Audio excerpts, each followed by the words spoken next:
Alright so आज का जो हमारा लेक्चर है वो उसमें मैं एक टॉपिक स्किप कर रहा हूँ फिलहाल, जो कि boundary conditions of electric field के हवाले से है। क्योंकि अभी जो हम प्रॉब्लम्स करेंगे उसमें उसका इस्तेमाल नहीं होता, तो मैंने इसलिए इरादा किया है कि बाउंड्री कंडीशंस को हम पढ़ेंगे जब हमें उसकी ज़रूरत पड़ेगी प्रॉब्लम सॉल्विंग करने की। अभी जो प्रॉब्लम्स हम कुछ सॉल्व करेंगे आज, वो वर्क या एनर्जी से रिलेटेड है, या इलेक्ट्रोस्टैटिक एनर्जी भी इसको कह सकते हैं। तो थोड़ी सी डिस्कशन आज मैं इलेक्ट्रोस्टैटिक एनर्जी पे करूंगा, और ऑफ कोर्स ग्रिफिथ की बुनियाद पर, और फिर उससे मुतालिक कुछ प्रॉब्लम्स हैं जिनको हम सॉल्व करेंगे।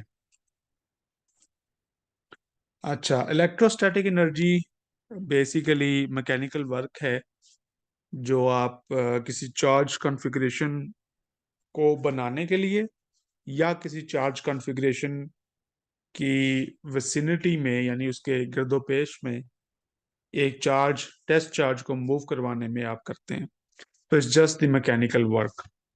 तो अगर आप इसको डिफाइन करना चाहते हैं एनर्जी को, तो आप सिंपली लिखेंगे W, because it is the mechanical work.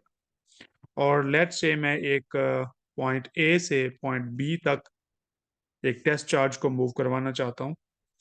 तो बाय डेफिनेशन, वर्क की डेफिनेशन मुझे पता है कि फोर्स और फोर्स की सिमत में तय करदा फासले का डॉट प्रोडक्ट जो है वो मुझे वर्क देता है। अगर आप इसकी कोई पिक्चर देखना चाहें तो बेसिकली ये है कि अगर आपके पास किसी जगह पे कोई चार्ज कॉन्फ़िगरेशन है, लेट्स से Q1 चार्ज है, Q2 चार्ज है, Q3 चार्ज है, यहाँ पर मैं एक डिस्क्रीट कॉन्फ़िगरेशन ले रहा हूँ चार्जेस की, और लेट्स से वहाँ पे n चार्जेस हैं। लेकिन ये फार्मूला इन जनरल आगे चल के हम देखेंगे कि कंटिन्यूस चार्ज डिस्ट्रीब्यूशन के लिए भी वैलिड है। सो अगर आपके पास कोई पॉइंट है, लेट्स से A, और उस पॉइंट से आप किसी दूसरे पॉइंट B तक जाना चाहते हैं, और आपके पास एक टेस्ट चार्ज है जिसको आप A से B की तरफ मूव करवा रहे हैं, तो यहाँ पे जो कैपिटल Q है इसको मैंने टेस्ट चार्ज कहा है। और ये जो आप A से B तक उसको मूव करवा रहे हैं, that is happening in the vicinity of this discrete charge distribution. तो उसके लिए ये जो वर्क होता है, that will be stored as electrostatic energy. और इसको आप कैलकुलेट कर सकते हैं, बिकॉज आपको पता है कि जो इलेक्ट्रिक फोर्स है that is given by Q times capital E, test charge की मिकदार, और उसको इलेक्ट्रिक फील्ड से मल्टीप्लाई कर दें, and then you can plug this into the formula of work. तो वर्क को मैं लिख सकता हूँ A to B, Q चूंकि स्केलर है इंटीग्रल से बाहर आ जाएगा, and then this will become E.dl। ठीक है, अगर आपको पता है कि ये जो चीज़ है इसको हम कैसे डिफाइन करते थे, एज अ पोटेंशियल डिफरेंस। ये पोटेंशियल डिफरेंस की डेफिनेशन है जो इंटीग्रल में लिखा हुआ है। सो इसको मैं लिख सकता हूँ Q times V at point B minus V at point A, और B और A वेक्टर्स हैं ऑफ कोर्स। ठीक है, in general. So this is the definition of work. अच्छा, इसमें चूंकि आप पोटेंशियल डिफरेंस की फॉर्म के अंदर लिखते हैं, यानी अगर इसको मैं यूं लिख दूं तो भी ठीक है। तो जो कि पोटेंशियल डिफरेंस जो है वो आपने देखा था, it is independent of path followed. So ये जो वर्क डन हुआ है ये भी पाथ इंडिपेंडेंट है। ठीक है,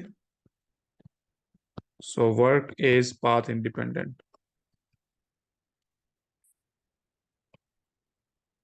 ये पाथ इंडिपेंडेंस बेसिकली चली आ रही है जब हमने इलेक्ट्रिक फील्ड के कर्ल को जीरो कहा था ना, तो वहां से ये चली आ रही है।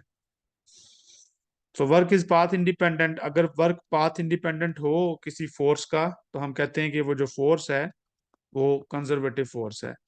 सो हम ये कह सकते हैं कि इलेक्ट्रोस्टैटिक फोर्स भी कंजर्वेटिव फोर्स है। Electrostatic force is conservative. Conservative का मतलब ये है कि ये टोटल एनर्जी को कंजर्व करवाएगी। यानी इलेक्ट्रोस्टैटिक फोर्स से जो भी वर्क होगा वो पाथ इंडिपेंडेंट होगा, या दूसरे लफ्जों में ये कि टोटल एनर्जी जो है वो कंजर्व होगी उस सिस्टम की। ठीक है। अच्छा, तो इसका मतलब ये है कि मैं अगर पोटेंशियल डिफरेंस की डेफिनेशन करना चाहता हूं तो मैं इसको डिफाइन कर सकता हूँ W/Q। तो ये डेफिनेशन भी आपने पढ़ी होगी कि the potential difference between two points is equal to the work done in taking a test charge q from point 1 to the point 2। तो ये वही डेफिनेशन आपको दोबारा यहाँ पे मिल रही है।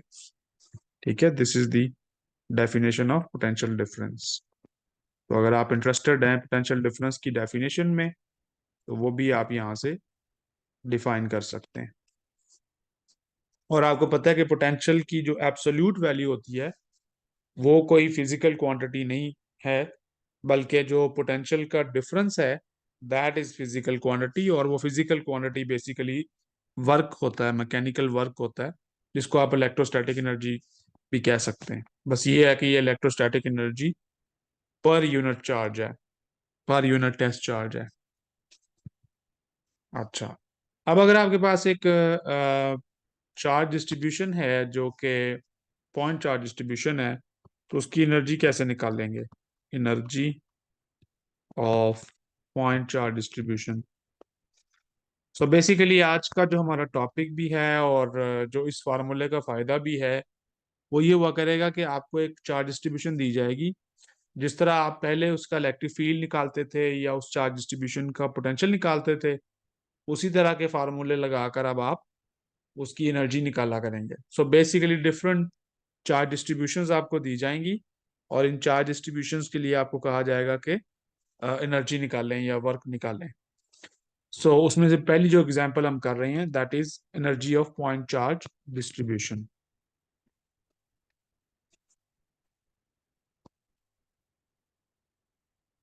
तो पॉइंट चार्ज डिस्ट्रीब्यूशन की एनर्जी अगर आप निकालना चाहते हैं, तो उसका तरीका ये है कि आप, चूंकि यहाँ पे डिस्ट्रीब्यूशन की बात है, उसका मतलब एक से ज्यादा चार्ज है। तो बेसिकली जैसा कि मैंने पहले डिफाइन किया कि हम एनर्जी को डिफाइन कर रहे हैं in terms of mechanical work. तो जब आप कैलकुलेट करना चाहते हैं energy of point charge distribution, so basically आप क्या करना चाहते हैं? आप मुख्तलिफ चार्जेस लेना चाहते हैं और उनकी एनर्जी कैलकुलेट करना चाहते हैं। तो फर्ज करें कि किसी मकाम पर किसी स्पेस में मेरे पास एक चार्ज Q1 मैं वहां पे लाना चाहता हूँ। तो जो Q1 चार्ज है, चूंकि ये जिस विसिनिटी में आ रहा है, जिस इलाके में मैं इसको रख रहा हूँ, वहां पे कोई और चार्ज मौजूद नहीं है। यानी अगर आप इसके करीब करीब देखें तो कोई ज्यादा फासले पर जाने की जरूरत नहीं है, आपको यहाँ पे कोई दूसरा चार्ज नजर नहीं आ रहा। तो अगर कोई दूसरा चार्ज नजर नहीं आ रहा, तो इसका मतलब है कि इस चार्ज को किसी भी मुखालफत का सामना नहीं है। यानी कोई और चार्ज ऐसा मौजूद नहीं है कि जिसके साथ आपने इसकी रिपल्शन होती है या अट्रैक्शन होती है, तो आपको उसके खिलाफ काम करना पड़ता है। तो आप कह सकते हैं कि जो पहला चार्ज होगा, इसकी जो एनर्जी है या वर्क है, वो जीरो है। तो मैं अगर इसको लिखना चाहूँ तो मैं लिख सकता हूँ W1 = 0। W1 से यहाँ मुराद ये है कि work done to bring unit positive charge Q1 at some point in the space. यानी इस पूरी स्पेस में Q1 चार्ज को लाने का जो वर्क है वो जीरो है। अब अगर मैं एक दूसरा चार्ज यहाँ पे लेकर आता हूँ और उसको इस चार्ज के करीब रख देता हूँ, तो इन दोनों के दरमियान एक फासला भी मैं डिफाइन कर सकता हूँ, और वो फासले का मैं नाम रखूंगा R12। That is the separation distance between Q1 and Q2।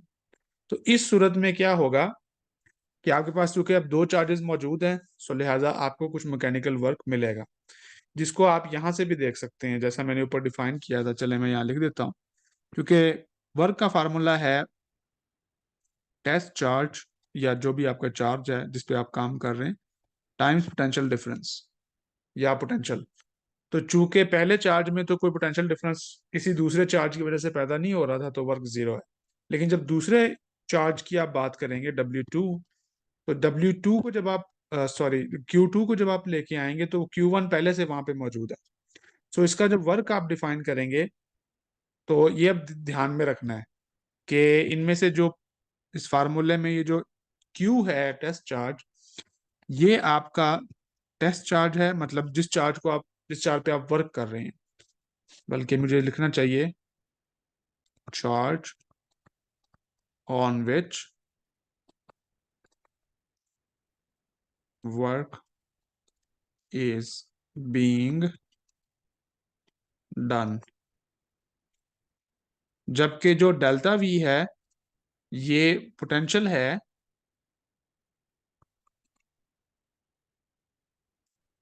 Due to other charges जो वहां पे मौजूद होंगे। ठीक है, तो यही मेन इसमें समझने की बात है।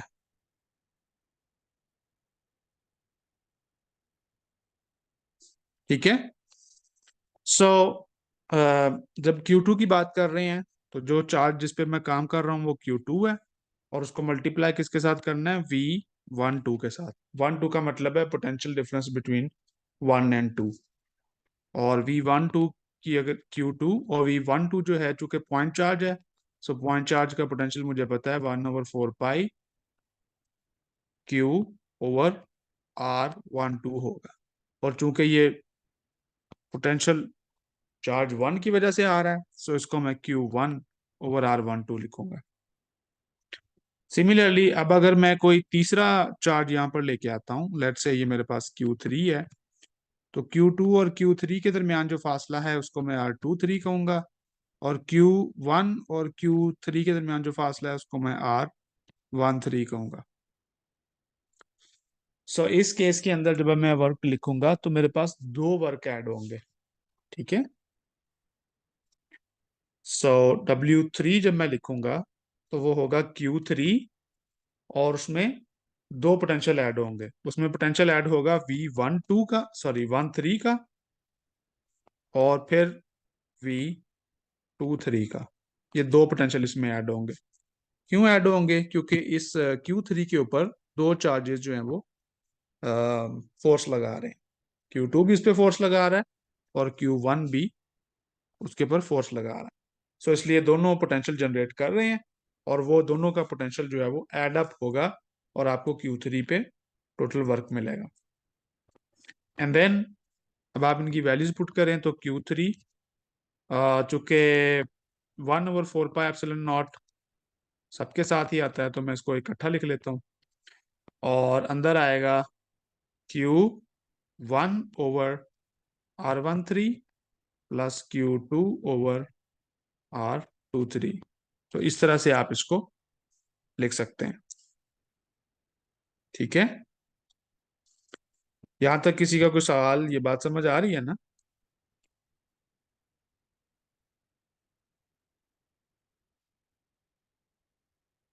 ऑलराइट, सो इसके बाद अगर मेरे पास चार चार्जेस पड़े हों तो मैं फिर उनको ऐड कर दूंगा, and so on.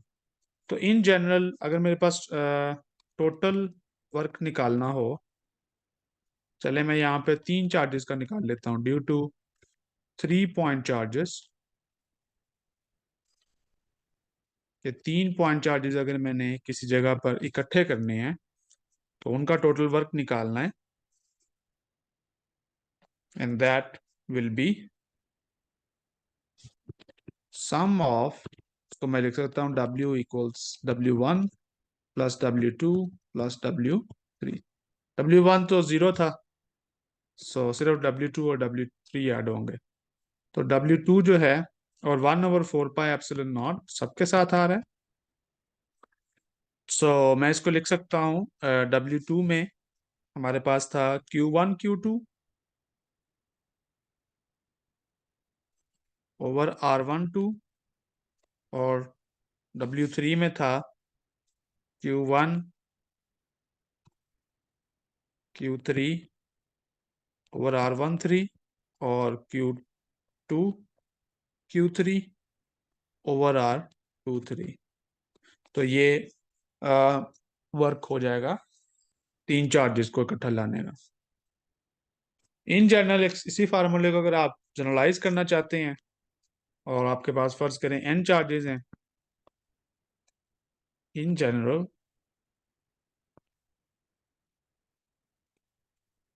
For n point charges,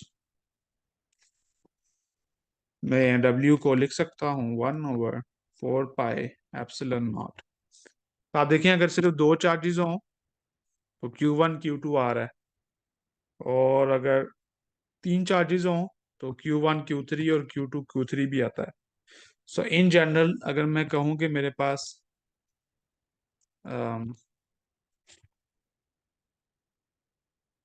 1 second, in general जो फार्मूला होगा दैट विल बी समेशन, और चूंकि दो समेशन यहाँ पे चलेंगे, एक समेशन चलेगा ये देखें Q1 Q2 और Q3 के ऊपर, और दूसरा चलेगा फिर Q2 Q3 और एंड सो ऑन उनके ऊपर।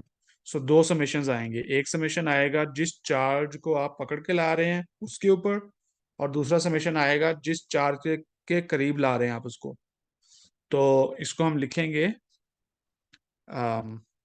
I equals let's say 1 to n,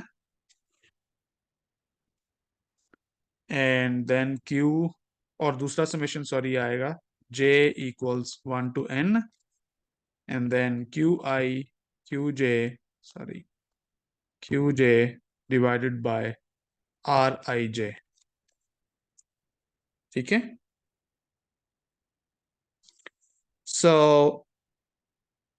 एक कंडीशन यहाँ पे ये रखनी है कि I एंड J इक्वल नहीं होने चाहिए, क्योंकि अगर I और J इक्वल होते हैं तो rij जीरो हो जाता है और वो एक वन अनडिफाइंड क्वांटिटी है। दूसरी इसकी रीजन ये है कि आप अगर I और J को इक्वल कर देंगे तो आप दो चार्जेस के दरमियान जो वर्क है उसको दो दफा काउंट कर रहे होंगे। मतलब ये कि अगर ये Qi है 1 है लेट्स से, और Q2 है, तो Q1 को जो Q2 के करीब लाने का वर्क है और Q2 को जो Q1 के करीब लाने का वर्क है वो सेम ही है, क्योंकि वर्क एक स्केलर क्वांटिटी है, डायरेक्शन पे डिपेंड नहीं करती, सिर्फ डिस्टेंस पे यहाँ पे डिपेंड कर रही है, दोनों के दरमियान सेपरेशन पे डिपेंड कर रहा है वर्क, और चार्जेस पे डिपेंड कर रहा है। तो जब आप Q1 से Q2 पे जाते हैं तो लेट्स से आपका जो डिस्टेंस है दैट इज R12, और जब आप Q2 से Q1 पे जाते हैं तो तब भी आपका डिस्टेंस क्या है R12, और चार्जेस भी सेम रहते हैं। तो इसको आपने दो दफा काउंट नहीं करना, इसलिए आपने जब I को 1 कहना है तो J को 1 नहीं कहना, J को आपने 2 कहना, और अगर आपने J को 1 कहना है तो I को 2 नहीं कहना। तो इस कंडीशन को मैंने यहाँ पर I not equal to J से रिप्रेजेंट किया है। So this is the general formula for work. Some time इसको यूं भी लिखते हैं टू अवॉइड डबल काउंटिंग, क्योंकि आप दो दफा काउंट कर सकते हो, तो गलती को से बचने के लिए कभी कभार फार्मूला यूं भी लिखा जाता है कि आप इसको 1/2 से डिवाइड कर दें, इस एक्सप्रेशन को 1/2 से डिवाइड करने का मतलब ये है कि आप अगर आपने किसी चीज को गलती से दो दफा गिन लिया है और आप उसको एक दफा गिनना चाहते हैं तो आप क्या करते हैं, उसको दो से तकसीम करते हैं। सो इसको यूं भी लिखा जा सकता है I not equal to J, and then Qi, sorry, Qj divided by Rij। So ये आपका वर्क होगा। इसी को अगर आप, अब मैं इसको एक और तरह से भी लिख सकते हैं। अगर इसको यूं लिखा जाए 1/2 एंड देन समेशन I को मैं बाहर लिखता हूँ, और देन Qi को भी बाहर लिखता हूँ, तो इसको मैं लिख सकता हूँ 1/4 पाई एप्सिलॉन नॉट Qj/Rij।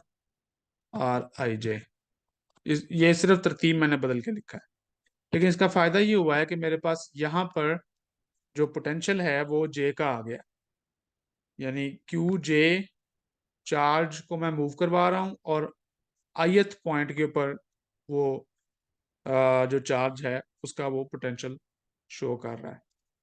सो इसको मैं यूं भी लिख सकता हूँ W equals 1/2 summation I equals, यानी ये जो मैंने मेरा ख्याल है मैंने मिस कर दी है।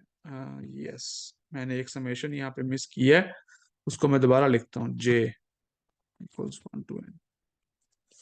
एंड इस दो समेशन में से एक को मैं खत्म कर रहा हूँ अब, क्योंकि इस सारे को मैंने कैसे डिफाइन किया, as a potential due to all the J charges.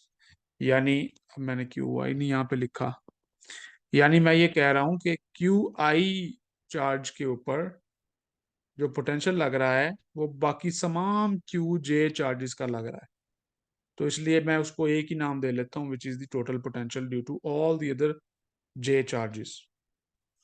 So इसको यूं लिखा जा सकता है, क्यू आई, ये तो ऐसे रहेगा, टाइम्स वी। ठीक है, तो ये वी जो है, इसको आप चाहे तो आप आर आई के साथ लिख सकते हैं।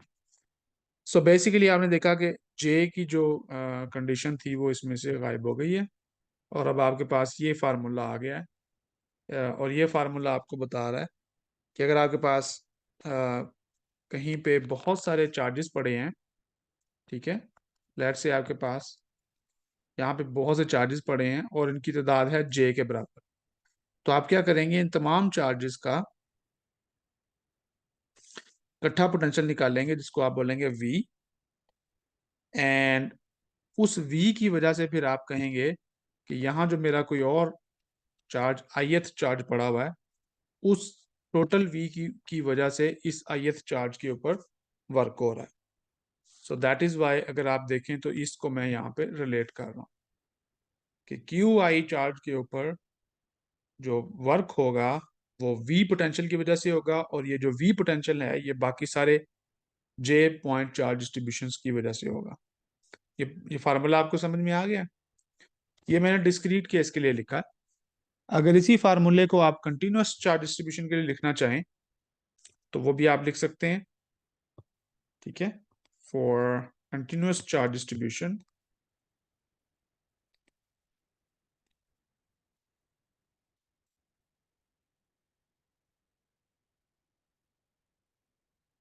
कंटिन्यूअस चार्ज डिस्ट्रीब्यूशन के लिए वर्क में आप समेशन को क्या करते हैं, तो 1/2 तो वही रहेगा, समेशन जो है वो क्या हो जाता है, इंटीग्रल बन जाता है, चार्ज आपका जो है वो चार्ज डिस्ट्रीब्यूशन बन जाती है, और पोटेंशियल आपका पोटेंशियल ही रहता है, एंड देन आप उसको इंटीग्रेट कर देते हैं ओवर ऑल द स्पेस और ओवर ऑल द वॉल्यूम। ठीक है ना, यानी यहाँ पे जो v as a function of R I था, जब आप उसको, यानी पहले आप क्या कर रहे थे कि जैसे जैसे आई चेंज हो रहा था आप पोटेंशियल, डिफरेंट पोटेंशियल हासिल कर रहे थे, और बाद में आप उसको सम कर रहे थे। तो यहाँ पे भी आप यही कर रहे हैं कि आप आर आई बेसिकली आपकी पूरी स्पेस है, तो वो सम को अब आप क्या कर रहे हैं, वॉल्यूम इंटीग्रल में कन्वर्ट कर रहे हैं। सो this is the other another expression for work done for a continuous charge distribution. For a continuous charge distribution का मतलब यह है कि अगर आपने एक चार्ज डिस्ट्रीब्यूशन बनानी है, ये बहुत अहम पॉइंट है कि ये जो मैं एनर्जी या वर्क निकाल रहा हूँ, ये वर्क एक चार्ज डिस्ट्रीब्यूशन की कॉन्फ़िगरेशन का वर्क है, मतलब वो चार्जेस को इकट्ठा एक जगह पे लाने का वर्क है। इसका मतलब ये है कि अगर आपके पास किसी जगह पे कोई चार्ज पड़ा हुआ है, चार्ज डिस्ट्रीब्यूशन पड़ी हुई है, तो किसी ने पहले से ही वर्क करके उसको वहां पे रखा है। ऐसा नहीं हो सकता कि बगैर वर्क किए आप किसी जगह पे चार्ज इकट्ठा कर लें। मिसाल के तौर पे अगर किसी लाइन के ऊपर चार्ज डिस्ट्रीब्यूशन पड़ी हुई है, लाइन चार्ज डिस्ट्रीब्यूशन है, तो वो लाइन के ऊपर जो चार्ज सारा आया है वो फितरी तौर पे खुद ब खुद से नहीं आ गया, बल्कि किसी ने मैकेनिकल वर्क करके उस चार्ज को वहां पे रखा है। अगर उतना ही वर्क दोबारा उस चार्ज डिस्ट्रीब्यूशन को दे दिया जाए तो वो चार्जेस दोबारा फैल जाएंगे। यानी मेरे कहने का मकसद है, चलें सादा से केस से समझ लें, अगर मेरे पास दो चार्जेस हैं और वो दूर दूर पड़े हुए हैं, तो उस केस में मैं कह देता हूँ कि वर्क उनके ऊपर जीरो है। अब मैंने क्या किया कि उन दोनों चार्जेस को मैं करीब करीब ले आया, और करीब ला के मैंने उनको एक खास रीजन के अंदर रख दिया। तो इस केस के अंदर मैं ये कह सकता हूँ कि वर्क इज नॉन जीरो, मतलब ये कि उन चार्जेस के ऊपर वर्क हुआ है और वो वर्क अब नॉन जीरो है, इस वजह से वो चार्जेस इकट्ठे हैं। तो इसका मतलब है कि अगर मैं इनको दोबारा दूर दूर ले जाना चाहता हूँ तो मुझे दोबारा वर्क जीरो करवाना पड़ेगा इनके दरमियान, जिसका मतलब क्या हो सकता है, कैसे होगा जीरो? अगर आपके पास एक चीज नॉन जीरो हो तो आप उसको जीरो कैसे बनाते हैं? मसलन अगर मेरे पास 10 जूल वर्क है तो मैंने उसको 0 जूल कैसे बनाना है कि मैंने उसमें -10 ऐड कर देना है। तो वो नेगेटिव वर्क जो है वो इस तरह से हम डिफाइन करते हैं कि नेगेटिव एनर्जी या नेगेटिव वर्क बेसिकली आपकी चार्ज डिस्ट्रीब्यूशन को दोबारा से खत्म कर देता है और सारे चार्जेस पूरी स्पेस में फैल जाते हैं। ठीक है, तो that is the concept of work जिसको हमने यहाँ पे अभी डिस्कस किया है। अच्छा, इसी वर्क का फार्मूला जो है वो आप इलेक्ट्रिक फील्ड की फॉर्म में भी लिख सकते हैं। यहाँ पे जो फार्मूला है वो इन टर्म्स ऑफ पोटेंशियल है, यानी आपके दाईं तरफ जो है वो जो फिजिकल क्वांटिटी है चार्ज डिस्ट्रीब्यूशन के अलावा वो पोटेंशियल है। लेकिन अगर आप गाउसेस लॉ को इस्तेमाल करें तो इसी फार्मूले को आप चेंज कर सकते हैं। यानी अगर मैं गाउसेस लॉ इस्तेमाल करूं तो मुझे पता है रो जो है that is equal to epsilon naught times del dot E. ठीक है, differential form of Gauss's law. तो मुझे ये भी पता है कि चलें इसको वर्क को मैं लिख सकता हूँ 1/2 एप्सिलॉन नॉट जो कि स्केलर क्वांटिटी है डेल डॉट ई और उसके साथ आएगा वी एंड देन डी टॉ। तो इस फॉर्म में भी लिख सकते हैं। फिर अगर आप इसके ऊपर बाय पार्ट इंटीग्रेशन करें तो इसको आप यूं भी लिख सकते हैं that is equal to 1/2 epsilon naught E dot E जो है that will be E square and then एक और वॉल्यूम इंटीग्रल आएगा जिसको आप कन्वर्ट कर सकते हैं देन इनटू, ये थोड़ा सा मैथ है, आइडेंटिटी है जिसको आप यूज कर सकते हैं, मैं यहाँ पे लिख नहीं रहा but you can do that. And then plus एक क्लोज सरफेस इंटीग्रल बनेगा and then V times E dot D A. तो ये भी वर्क का एक फार्मूला है। इसमें आप देखेंगे आप इलेक्ट्रिक फील्ड की फॉर्म के अंदर इसको लिख रहे होते हैं। यहाँ पर जो इलेक्ट्रोस्टैटिक वर्क का फार्मूला है और जो ऊपर इलेक्ट्रोस्टैटिक वर्क का फार्मूला मैंने लिखा है, ये दोनों फर्क है, इन दोनों में आपको फर्क नजर आ रहा है। पहला फर्क तो आप ये नोट करें कि जो ये वाला फार्मूला है ये सिर्फ और सिर्फ वॉल्यूम पे इंटीग्रेशन है। चले मैं पोटेंशियल से डिफरेंट करने के लिए वॉल्यूम को थोड़ा सा टेढ़ा करके लिख रहा हूँ। तो ये जो फार्मूला है ये सिर्फ और सिर्फ पोटेंशियल की शक्ल में लिखा हुआ है और वॉल्यूम इंटीग्रल की शक्ल में लिखा हुआ है। जबकि ये जो दूसरा फार्मूला है इसमें वॉल्यूम इंटीग्रेशन भी आ रही है और सरफेस इंटीग्रेशन भी आ रही है। ठीक है, दूसरा फर्क ये है कि इसमें कहीं भी पहले फार्मूले में कहीं भी इलेक्ट्रिक फील्ड नहीं आ रहा, दूसरे फार्मूले में आप इसको इलेक्ट्रिक फील्ड के साथ कर रहे हैं। अच्छा, इसके बाद अगर आप यहाँ पर देखा जाए तो इस फार्मूले को आप थोड़ा सा मजीद रिड्यूस कर सकते हैं। ये फार्मूला ये बता रहा है कि आपके पास एक वॉल्यूम होना चाहिए जिसके ऊपर आपने इंटीग्रेट करना है और उसी वॉल्यूम की ये सरफेस है जिसपे आप इसको इंटीग्रेट कर रहे हैं। तो अगर आपके पास एक चार्ज डिस्ट्रीब्यूशन हो और उस चार्ज डिस्ट्रीब्यूशन के लिए आप जो है कोई वॉल्यूम कंस्ट्रक्ट करते हो तो वो वॉल्यूम कितना बड़ा लेना है ये इसकी कोई कंडीशन इस फार्मूले में नहीं दी गई। आप आर्बिट्रेरी वॉल्यूम ले सकते हो। ठीक है ना, मतलब ये कि मेरे पास अगर कोई चार्ज डिस्ट्रीब्यूशन है, ठीक है, चलें यहाँ पे कंटिन्यूस चार्ज डिस्ट्रीब्यूशन है तो मैं वही ले लेता हूँ। सो लेट्स से आपका जो चार्ज है वो एक स्फीयर के ऊपर पड़ा हुआ है। ठीक है, इसके ऊपर पॉजिटिव चार्ज पड़ा हुआ है, it is a positively charge sphere. अब इसके बाहर मैंने एक वॉल्यूम बनाना है। ठीक है, तो वो जो वॉल्यूम मैं लूंगा वो मैंने कितना बड़ा लेना है? सॉरी, मैं रैंडमली इसलिए ले रहा हूँ कि लाजमी नहीं है कि ये वॉल्यूम, सॉरी अगेन, चले मैं इस तरह ले लेता हूँ। तो ये जो वॉल्यूम है ये कितना बड़ा लेना है इसके ऊपर कोई कंडीशन नहीं है। और ये जो येलो वाला है ना इसी को मैंने वी कहा हुआ है। तो इसका मतलब है कि मैं अपनी तरफ से इसको इन्फिनिट भी ले सकता हूँ। तो जैसे जैसे आप इस वॉल्यूम को इन्फिनिट करते जाएंगे जो सरफेस इंटीग्रल है वो स्मॉल होता जाएगा। ठीक है, और उससे आपका मतलब ये कि आप उस वॉल्यूम को जब आप इन्फिनिट करोगे तो सरफेस इंटीग्रल की जो वैल्यू है वो कम होती जाएगी। क्यों कम होती जाएगी, इसकी एक मिसाल भी हम करेंगे, लेकिन फिलहाल सिर्फ समझाने के लिए फर्ज करके आपके पास एक पॉइंट चार्ज या स्फीयर है। आपको पता है स्फीयर के बाहर जो इलेक्ट्रिक फील्ड या पोटेंशियल होता है वो एक पॉइंट चार्ज की तरह होता है। तो चूंकि मैंने यहाँ पे जो सिस्टम लिया है वो एक स्फीयर है, और मैं यहाँ पर कहीं पे खड़ा होकर उसको देख रहा हूँ आर डिस्टेंस के ऊपर, तो मुझे पता है कि जो पोटेंशियल है पॉइंट चार्ज का वो होता है 1/, चले पूरा लिखने की बजाय पोटेंशियल गोज लाइक 1/r, और जो electric field of point charge होता है दैट गोज लाइक 1/r²। ठीक है, उसकी डिपेंडेंस आर स्क्वायर पे होती है। और जो डी ए होता है दैट गोज लाइक r²। ठीक है ना, जो एरिया होता है वो r² की के प्रोपोर्शनल होता है। तो अगर आप तीनों फैक्टर्स को मल्टीप्लाई करें इस सरफेस इंटीग्रल में, तो आपको मिलेगा, मैं प्रोपोर्शनलिटी सिर्फ लिख रहा हूँ, again it is proportional to 1/r potential के लिए, 1/r² इलेक्ट्रिक फील्ड के लिए, और r² डी ए के लिए। तो r² से r² कैंसिल हो जाएगा, जिसका मतलब है कि आपका जो सरफेस इंटीग्रल है वो 1/r के ऊपर डिपेंड करेगा। और 1/r का मतलब ये है कि जब मैं इन्फिनिटी पे जाऊंगा, वॉल्यूम गोज टू इन्फिनिटी, तो जो सरफेस इंटीग्रल है 1/r that goes to zero. ये तो आपको पता है ना, जब 1/infinity जीरो होती है।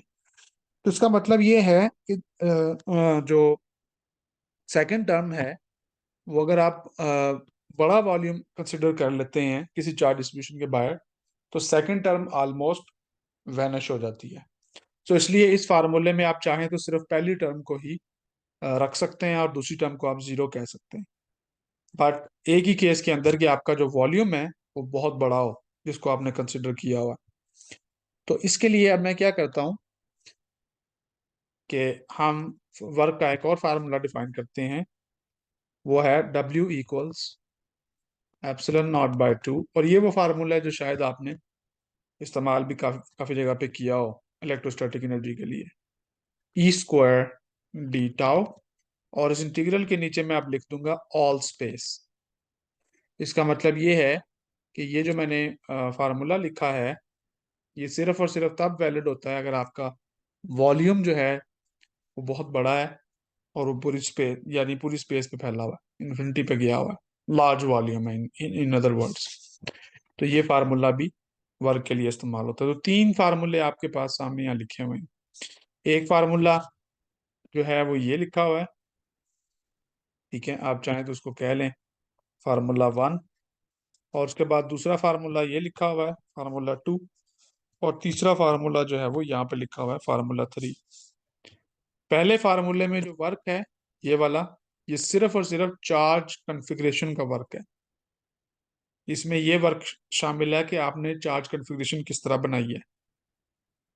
दूसरे वाला जो है उसमें चार्ज कॉन्फ़िगरेशन का भी हिस्सा शामिल है, और ये कि अगर आपके पास उसके करीब कोई चार्ज डिस्ट्रीब्यूशन पड़ी हुई है और आपके पास एक यूनिट टेस्ट चार्ज है और आप उसको उसके करीब लाते हैं, तो दोनों की कंट्रीब्यूशन इसके अंदर शामिल है।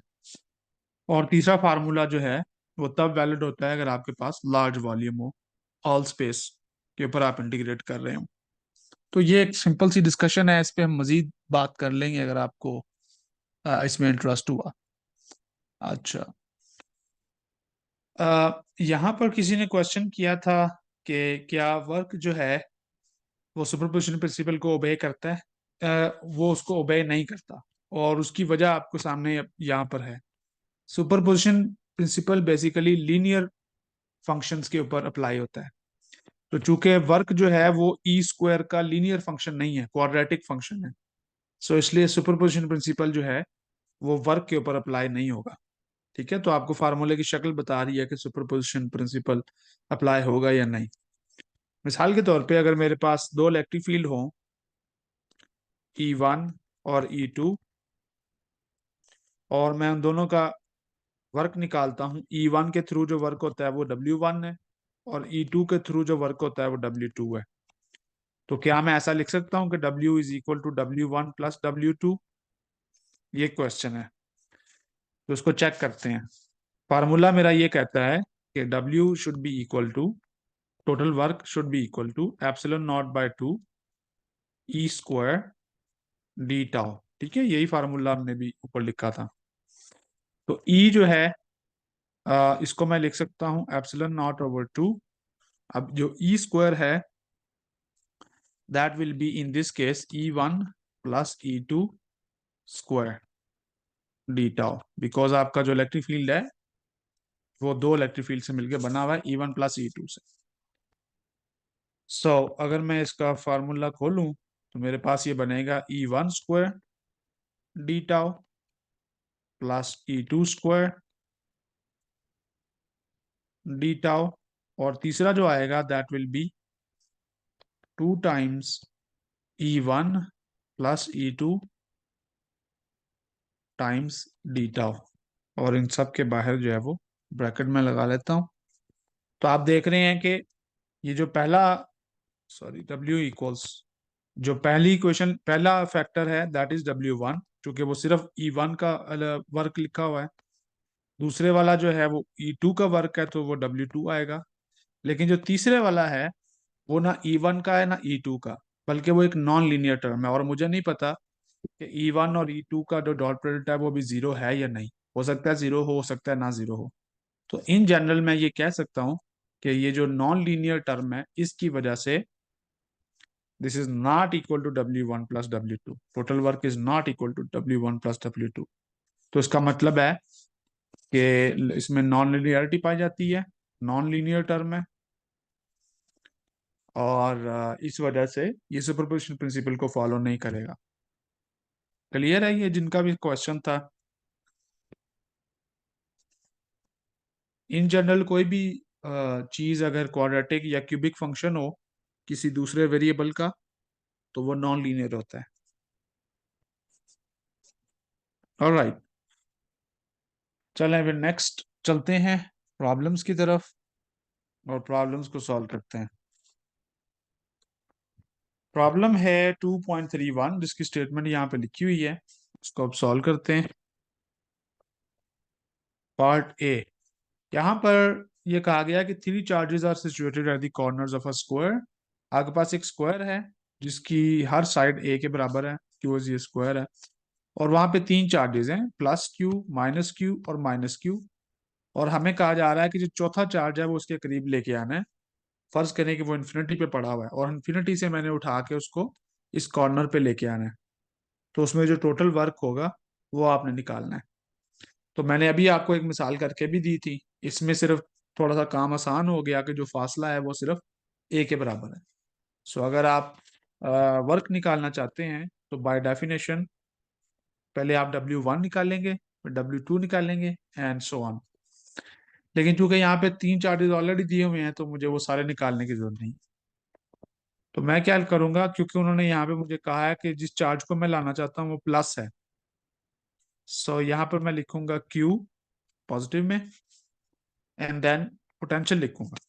ये जो पोटेंशियल है, ये पोटेंशियल होगा बाकी तीनों चार्जेस का, जैसा कि मैंने पहले जिक्र भी किया था।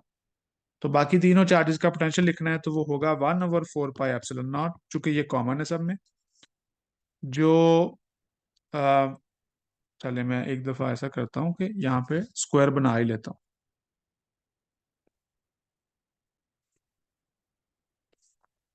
ये साइड भी ये है और ये साइड भी ये। यहाँ पर जो चार्ज है वो प्लस क्यू है, और यहाँ पे जो चार्ज है वो माइनस क्यू है, और यहाँ पे जो चार्ज है वो भी माइनस क्यू है, और जो चौथा चार्ज मैं यहाँ पे लेके आ रहा हूँ वो प्लस क्यू होगा। तो अब आप देख रहे हैं कि जब ये प्लस क्यू है, उसको तीन पोटेंशियल्स का सामना करना पड़ेगा, माइनस क्यू, प्लस क्यू और माइनस क्यू का। तो जो दोनों माइनस क्यू वाले हैं वो तो डायरेक्टली स्ट्रेट लाइन में उनका डिस्टेंस मुझे पता है, सो पोटेंशियल मैं उनका लिख सकता हूँ क्योंकि ये पॉइंट चार्जेस हैं। सो माइनस क्यू ओवर ए पहले का आएगा और माइनस क्यू ओवर ए दूसरे का आएगा, तो दोनों को मैंने जमा कर दिया। तीसरा चार्ज जो है वो कॉर्नर के ऊपर पड़ा हुआ है, प्लस क्यू। तो प्लस क्यू से प्लस क्यू के दरमियान जो डिस्टेंस है वो अब मुझे निकालना पड़ेगा, यानी ये डिस्टेंस। पाइथागोरस थ्योरम लगा के मैं ये निकाल सकता हूँ। मुझे पता है कि ये डिस्टेंस जो है वो स्क्वायर रूट 2a के बराबर होगा। सो चौथा जो आएगा, चूंकि दोनों प्लस भी है, so plus Q over square root 2 A. तो तीनों का पोटेंशियल एड अप कर लें, एंड देन आपका जो वर्क है that will be equal to just product of these things. So 1/4 pi epsilon naught Q, और ये बन जाएगा -2 Q/A प्लस Q/√2A। और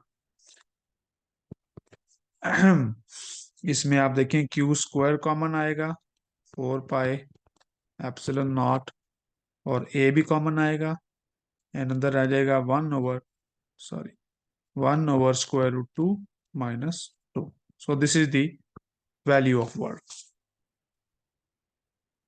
ठीक है। बी पार्ट इस क्वेश्चन का देखते हैं।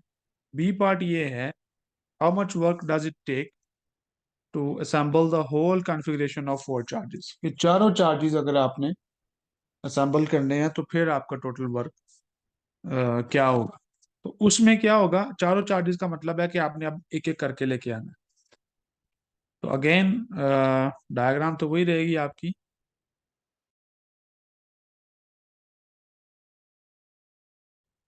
ठीक है, इसको मैं कॉपी कर लेता हूँ। सॉरी, डायग्राम तो यही रहेगी, लेकिन फर्क ये है कि आप एक एक करके चार्जेस को लाएंगे। तो लेट्स से W1 जो है वो तो हमेशा जीरो होगा, क्योंकि जब आप पहला चार्ज लाएंगे तो कोई दूसरा चार्ज वहां पे मौजूद नहीं होगा। W2 की जगह पे आप क्या करेंगे, W2 के लिए अब आपके पास एक चार्ज पहले से मौजूद होना चाहिए। सो लेट्स से कि मैं चार्जेस को नाम भी देना पड़ेगा अब। तो इसको कह लेते हैं Q1, और इसको कह लेते हैं Q2, और इसको कह लेते हैं Q3, और इसको कह लेते हैं Q4। तो सबसे पहले जो मैं चार्ज रखा है वो -Q है, और अब मैं दूसरा चार्ज रख रहा हूँ। तो इसका मतलब है कि दोनों के दरमियान 1/4 pi epsilon naught minus charge sign आएगा, क्योंकि एक पॉजिटिव एक माइनस है, और दोनों का पोटेंशियल Q/A है, तो Q²/A बन जाएगा। This is just point charge potential. आप W3 निकालते हैं, तो W3 ये वही है जैसे हमने पहले निकाला था, माइनस और माइनस के दरमियान वर्क है। ठीक है। इस केस में दिस विल बी वही जो पहले वैल्यू थी, sorry, 1/4 pi epsilon not, and then Q²/A, and then 1/√2 minus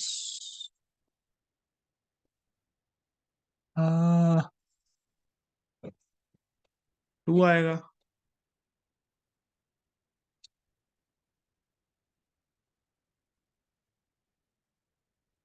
and then W4 जब आप निकालेंगे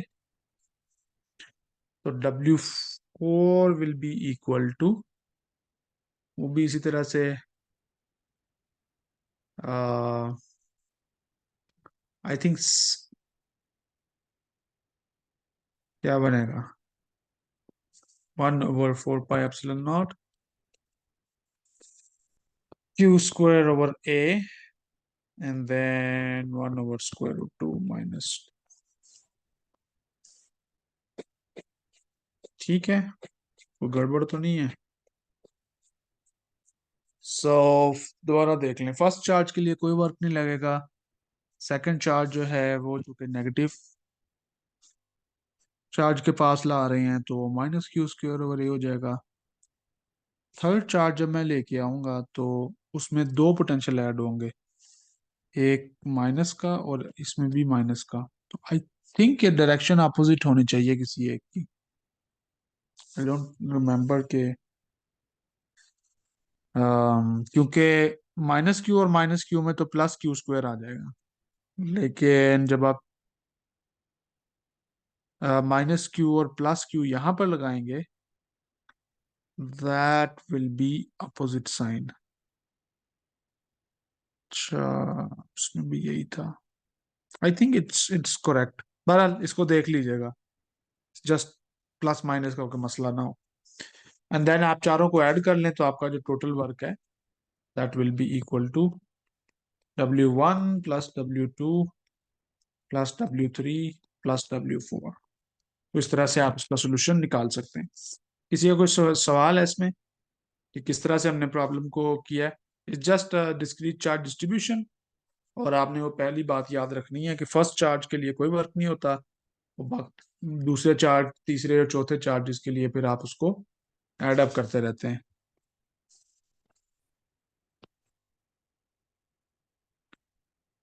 अच्छा जी, अगर कोई क्वेश्चन नहीं है तो फिर नेक्स्ट चलते हैं प्रॉब्लम 2.32 पे।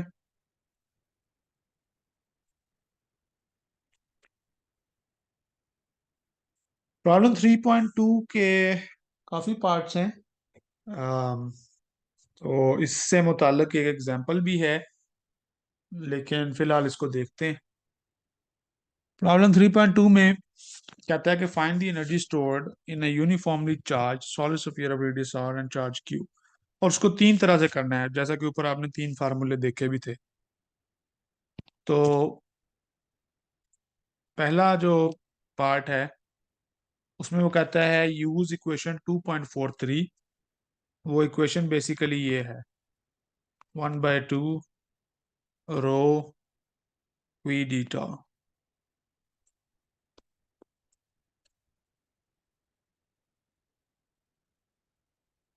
This is the equation 2.43। और इसमें चूंकि आपको पोटेंशियल चाहिए होता है, सो एक पोटेंशियल जो है वो आप लेंगे प्रॉब्लम 2.21 से, and that is 1/4 pi epsilon naught Q over 2r 3 - r² over capital R²। तो ये पोटेंशियल आप लेंगे एंड देन जस्ट आप फार्मूला अप्लाई करेंगे। So W will be equal to 1/2 rho, तो स्केलर है सो उसको बाहर लिख सकते हैं, बल्कि सारा एक दफा लिख ही लेते हैं। So 1/2 rho q over 2r and then potential की वैल्यू आएगी 3 - r² ओवर R²।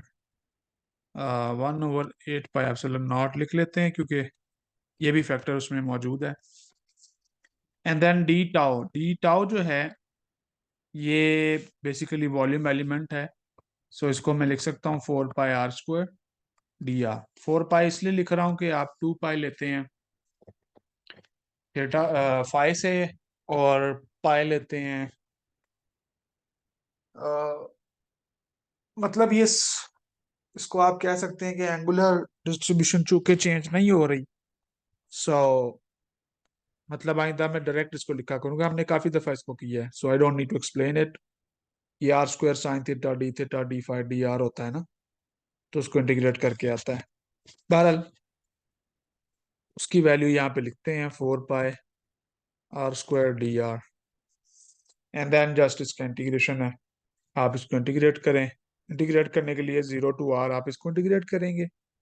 क्यों 0 to r इंटीग्रेट करेंगे? क्योंकि जो आपकी डिस्ट्रीब्यूशन है वो एक स्फीयर है।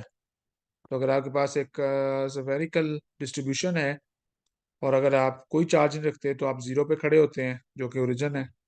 और अगर आप पूरा स्फीयर भर देते हैं चार्ज से तो आप आर रेडियस पे खड़े होते हैं।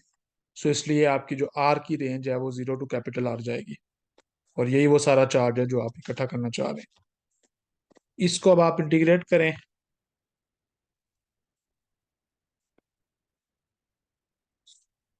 तो आपका जो आंसर आएगा that will be 1/4 pi epsilon not 3/5 Q² over R। ये मैंने इसको पहले किया हुआ है, सो आप इसको जो है वो कर सकते हैं इंटीग्रल को, इजी है। और करके तो इसको देखें तो आपका ये आंसर आएगा।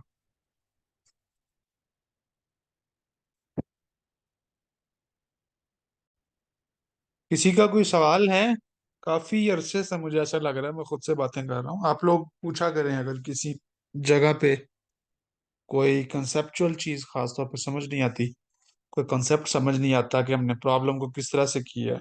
मैं यहाँ पे बैठ के सिर्फ हल करता जाऊं और आप देखते जाएं तो उससे ज्यादा सीख नहीं सकते आप। वो बस ऐसे ही है कि आप कोई सोल्यूशन मैनुअल खोल लें और उसको देख के पढ़ते रहें। तो कोशिश किया करें, डिस्कशन करें, सवाल करें, ताकि आप सीख भी सकें साथ साथ। ओके, सो पार्ट बी में वो कहता है कि इक्वेशन 2.45 को यूज करें। Don't forget to integrate over all space, और उसने ये ऑल स्पेस वाली बात भी की हुई है जो मैंने भी ऊपर की थी। तो अभी जो मैंने फार्मूला ये डिस्कस किया भी था, तो उसी को यहाँ पे अब इस्तेमाल करना है। So W is equal to 1/2 epsilon naught E square D tau and then integrate over all space, ये फार्मूला है। अब इसमें चूंकि ऑल स्पेस की बात की है, तो ऑल स्पेस से मुराद ये है कि आपने सिर्फ स्फीयर के अंदर नहीं रहना, बल्कि आपने मतलब 0 से R तक ही सिर्फ इंटीग्रेट नहीं करना, बल्कि इन्फिनिटी तक जाना है। तो उसके लिए हम ये करेंगे कि इस इंटीग्रल को दो हिस्सों में तकसीम कर लेंगे। इसको हम तकसीम कर लेंगे 0 से R तक ई स्क्वायर डी टाउ, ये एक हमारा हिस्सा हो गया जिसमें हमारा एक्चुअल स्फीयर पड़ा हुआ है, और प्लस आप इसको R टू इन्फिनिटी भी इंटीग्रेट करेंगे। 1/2 एप्सिलॉन नॉट को इकट्ठा लिख लेते हैं, and then E square D tau. ठीक है, तो इसमें ये पूरी स्पेस, ऑल स्पेस शामिल हो गई। एंड देन आपने सिर्फ इलेक्ट्रिक फील्ड का फार्मूला लिखना है। जब आप 0 टू R पे इंटीग्रेट कर रहे हैं, सो बेसिकली आप स्फीयर के अंदर है, तो आपको इन साइड इलेक्ट्रिक फील्ड भी चाहिए। जब आप R टू इन्फिनिटी इंटीग्रेट कर रहे हैं, तो आप आउटसाइड हैं, तो आपको आउटसाइड द स्फीयर भी इलेक्ट्रिक फील्ड चाहिए। और चूंकि ये हमने प्रॉब्लम सॉल्व किए में, तो इनको मैं यहाँ पे लिख सकता हूँ और आप इसको कर सकते हैं। इन साइड द स्फीयर, हमने इसको पहले किया था प्रॉब्लम, इसी प्रॉब्लम में। So inside this sphere R is less than R कह सकते हैं आप उसको, where R is just some Gaussian surface, अगर आप चाहें तो कह लें। जो इलेक्ट्रिक फील्ड है that will be equal to 1/4 pi epsilon naught Q/R³ times R and then R hat, because ये वेक्टर क्वांटिटी है। आउटसाइड दिस स्फीयर तो आपको पता ही होगा कि ये क्या होता है। क्या होता है outside this sphere electric field? बाहर से देखने से आपको इलेक्ट्रिक फील्ड कैसा नजर आता है स्फीयर का? ये आई थिंक पहले भी किया हुआ है ना, ये तो रट्टा मारने की जरूरत नहीं है। पॉइंट चार्ज, जबरदस्त, थैंक यू आयशा। तो ये पॉइंट चार्ज है, so 1/4 pi epsilon not Q/R², R है। अगला काम अब आपका है, इंटीग्रेशन करें और प्रॉब्लम को सॉल्व कर लें। डी टाउ इसमें भी आप वही लें जो पहले मैंने कहा है, 4 पाई R² TR, और आर, स्मॉल आर पे आप इंटीग्रेशन कर रहे हैं, कैपिटल आर को कांस्टेंट रखना है। और लिमिट्स ऑफ इंटीग्रेशंस आपको दी गई हैं। अब आप इसको सॉल्व करें तो आप देखेंगे कि आपका आंसर वही आएगा जो पार्ट ए में आया था, सेम आंसर एज पार्ट ए।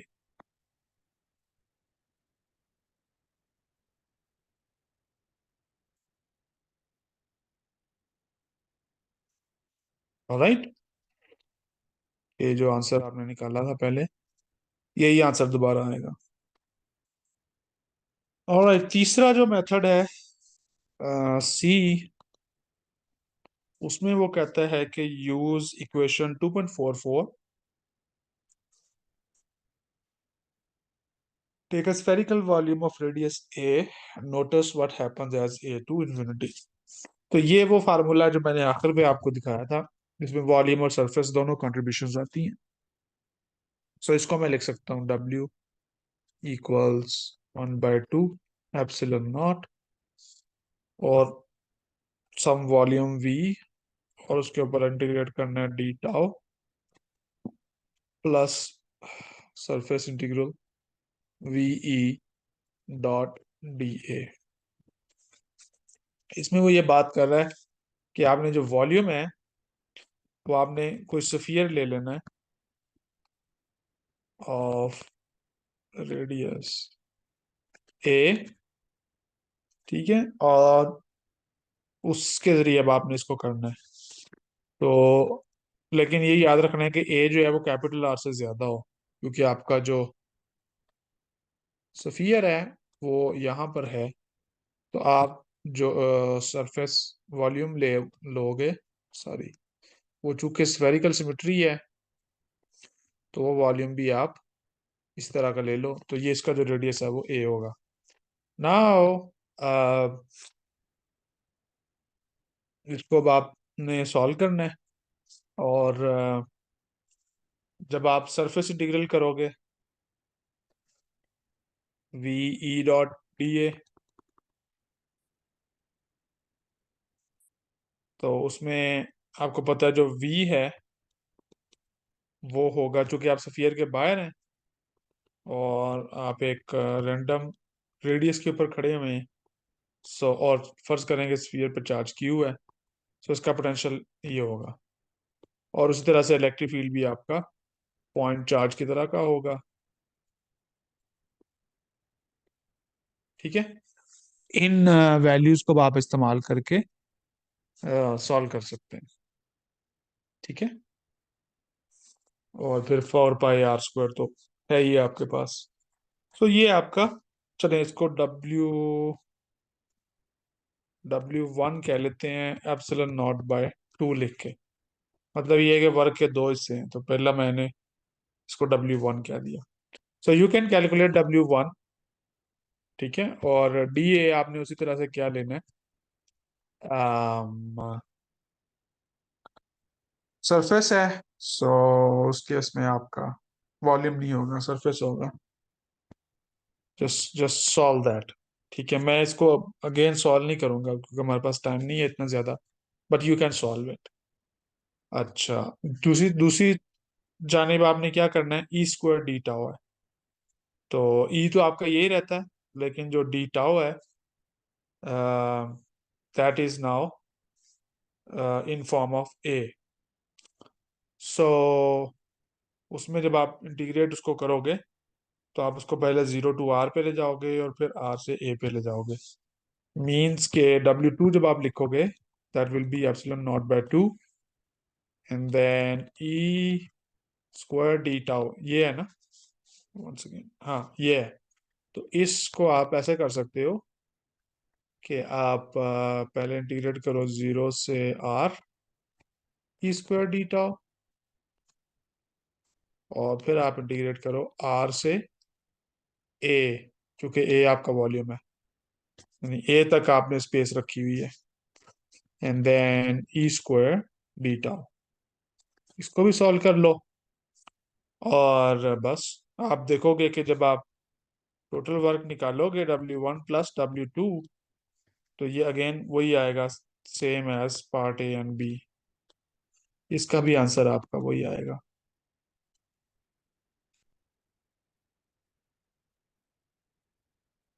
ठीक है, और आखिर पे उसने बात की है कि अगर ए को इन्फिनिटी ले लिया जाए तो क्या होगा। तो ये बात मैंने आपको शायद लेक्चर के दौरान भी समझा दी थी। जब आप ए को इन्फिनिटी लेंगे तो क्या होगा,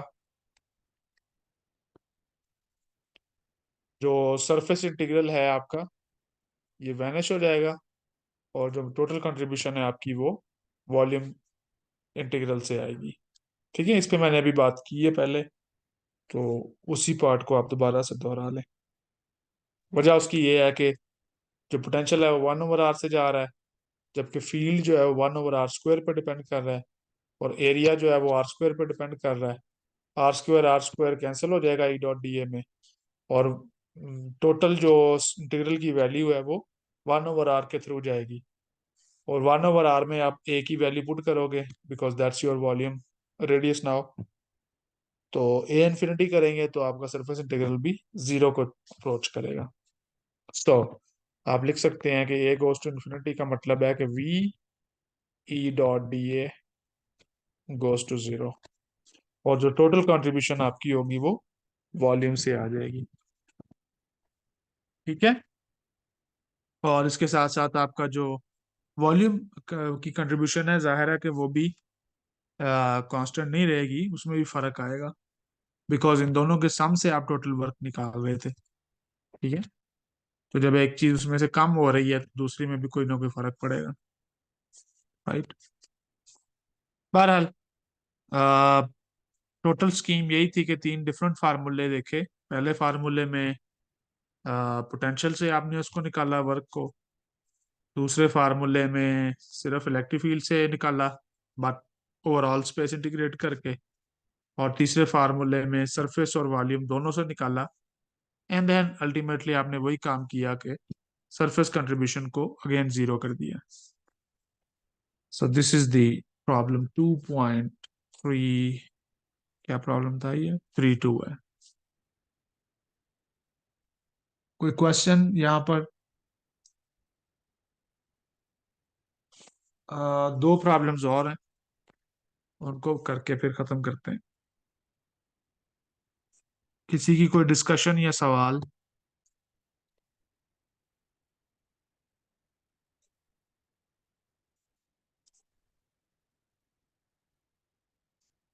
अच्छा जी, बस सुनना ही है आप लोगों ने, ठीक है। अच्छा, नेक्स्ट प्रॉब्लम है 2.33। अम ये एक चौथा तरीका उसने बताया हुआ है। इस तरीके में ये होता है कि वो कहता है कि बजाय, मतलब इस तरीके में ये है कि आ, आप सफियर को शेल्स की शक्ल में कैलकुलेट करें।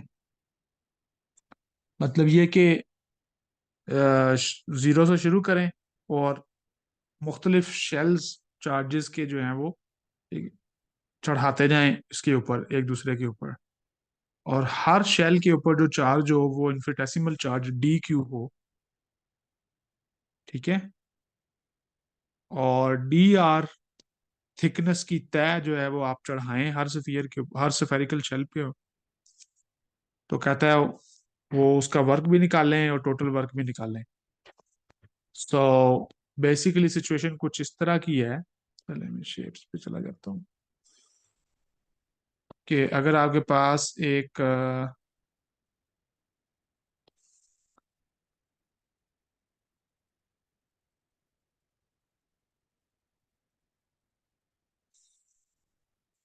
स्फीयर है जिसका रेडियस में आर लेता हूँ, स्मॉल आर, और मैं फर्ज करता हूँ कि इसके ऊपर जो चार्ज है वो क्यू बार है, और इसकी जो थिकनेस है वो, यानी ये टोटल चार्ज जो है वो इससे फैलेगा, थिकनेस जो है वो उसकी डी क्यू बार। तो इसका जो वर्क होगा D W, that will be equal to potential times D Q bar. ठीक है। Let let me rephrase the question, I think मैंने बात ठीक नहीं की। दोबारा बनाता हूँ इस डायग्राम को। सो आपके पास एक स्फीयर है, उसके ऊपर चार्ज है क्यू बार, थोड़ा सा साइड पर करके लिखते हैं क्यू बार, और उसके बाहर जो है मैं एक लेयर बना रहा हूँ। ठीक है। और ये जो लेयर है ये बिल्कुल उसके ऊपर है, यहाँ पे मैं उसको साथ करके दिखा रहा हूँ सिर्फ, क्योंकि मेरे पास कोई तरीका नहीं है दिखाने का कि किस तरह से इसको रख रहे हैं। So it's very narrow basically. ठीक है ना, तो ये इंतहाई छोटा सा सफियर है, क्योंकि सफियर जो है उसमें कहीं भी कोई खला नहीं है, it's not a hollow shell. So ये पूरे का पूरा भरा हुआ है, जीरो वॉल्यूम से लेके मैक्सिमम वॉल्यूम जहां तक इसने जाना है ये भरा हुआ है, चार्ज का बना हुआ है। तो मैं ये कह रहा हूँ कि अगर क्यू बार चार्ज आपने पहले इकट्ठा कर लिया हुआ है, और उसके ऊपर अब आप एक और लेयर चढ़ा रहे हो, ये रेड वाली, जो कि डी क्यू बार रखती है, यानी ये जो रेड वाली लेयर है इसके ऊपर चार्ज डी क्यू बार है। तो क्यू बार का जो पोटेंशियल है वो वी है, और उस पोटेंशियल की मौजूदगी में आप डी क्यू बार का एक स्फेरिकल रिंग जो है वो चढ़ा रहे हो उसके ऊपर, और उसकी जो उसका जो वर्क है वो हम कैलकुलेट कर रहे हैं डी डब्ल्यू। ठीक है, आई होप कि मैंने समझा दिया, क्योंकि आप लोग तो आगे से बता नहीं रहे, तो मैं फिर यही समझूंगा कि आपको समझ आ गई है। एंड देन डी डब्ल्यू को फिर आप इंटीग्रेट करेंगे तो टोटल वर्क निकलेगा। नाउ वी किसके बराबर होगा, कोई मुझे बता सकता है? इस केस में क्यू बार वाला जो सफियर है उसका जो पोटेंशियल है डी क्यू बार वाले सफियर पे वो कितना होगा?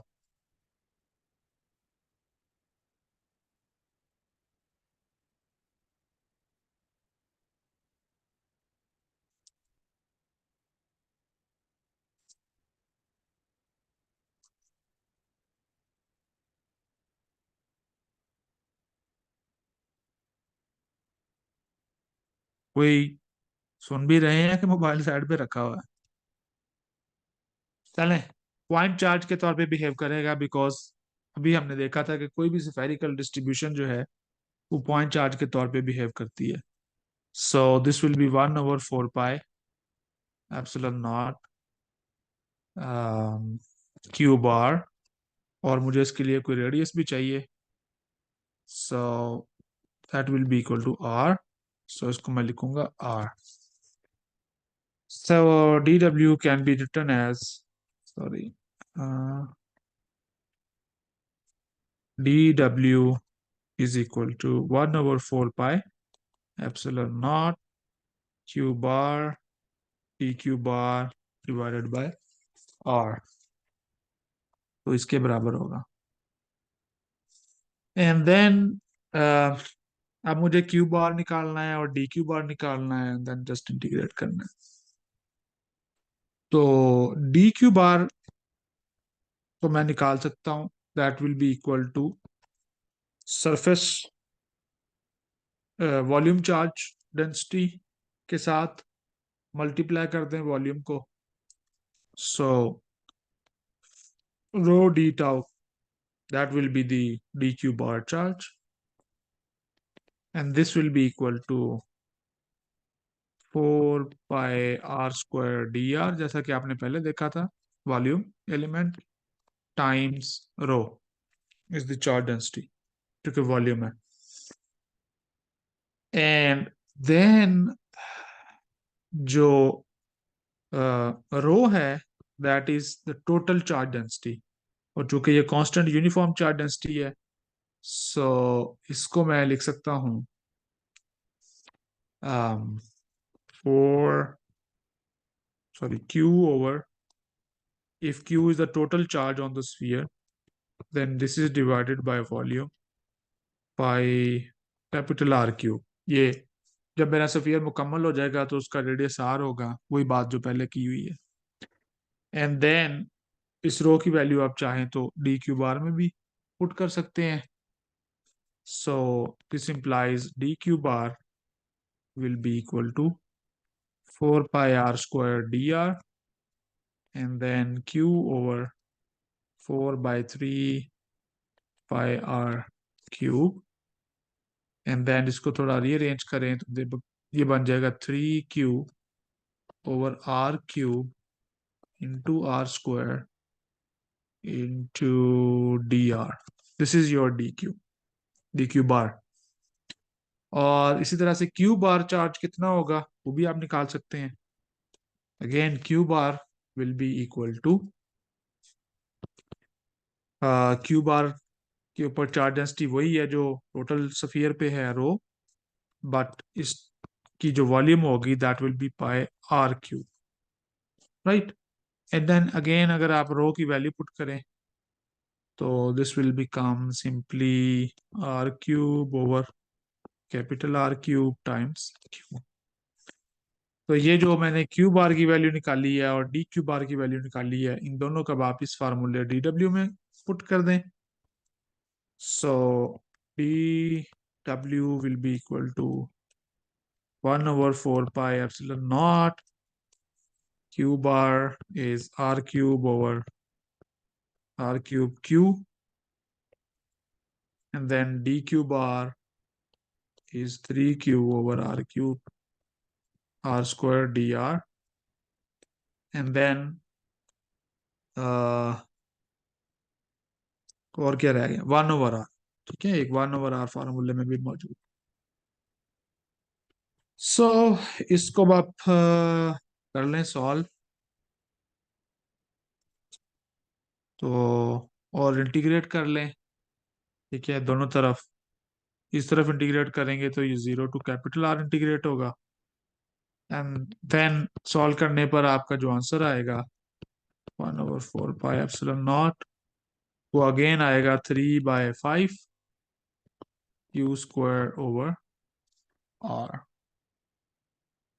right? Q square over r. That will be the answer. ठीक है, क्योंकि आपके पास आर स्क्वायर और ये आर क्यूब आर से कट के आर स्क्वायर बनेगा, एंड R5/5 आपको ये 1/5 आर दे देगा. सो ये फार्मूला जो आपका इस तरीके से भी आपने जो वर्क निकाला है, ये अगेन सेम है जैसे आपने पहले निकाला था. Same as problem 2.32. Yes, problem 2.32 पे में जो आपने सॉल्व किया, ये बिल्कुल वैसा ही आंसर दोबारा आपको मिला है. ठीक है, अगेन एनी क्वेश्चंस गाइस?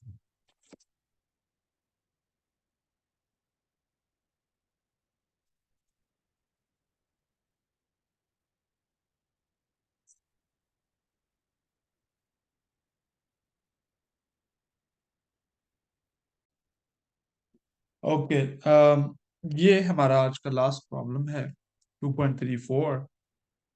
पहला जो प्रॉब्लम था 2.32 और 33, वो दोनों थे स्फीयर के बारे में, कि अगर आपके पास एक यूनिफॉर्मली चार्ज स्फीयर की शक्ल में चार्ज इकट्ठा करना हो तो उसके लिए कितना वर्क करना पड़ता है, या कितनी इलेक्ट्रोस्टैटिक एनर्जी जो है वो लगानी पड़ती है. ये जो प्रॉब्लम है ये शेल के बारे में है, यानी ये इसमें अब आपके पास एक हॉलो शेल है, स्फेरिकल शेल. और ये एग्जांपल 2.8 से रिलेटेड है. एग्जांपल 2.8 के अंदर क्या, एग्जांपल 2.8 जो किताब में दी गई है उसमें ये है कि अगर आपके पास एक हॉलो शेल है और उसका रेडियस जो है वो कैपिटल आर है, और शेल की फॉर्म में आप चार्ज क्यू टोटल इकट्ठा करना चाहते हैं, तो जो वर्क है वो होता है 8 pi epsilon naught Q square over R. ठीक है, ये एग्जांपल 2.8 है. अब इस क्वेश्चन में देखें क्या कहता है. इसमें कहता है कि दो शेल आपने बनाने हैं, एक शेल का रेडियस ए रखना है और दूसरे का B. Suppose the inner one carries a charge plus Q and the outer one a charge minus q, both of them uniformly distributed over the surface. Calculate the energy of this configuration using this equation and using that equation. तो उसको solve करते हैं. So situation कुछ इस तरह की है कि मेरे पास फर्ज करें कि एक 1 सेकेंड,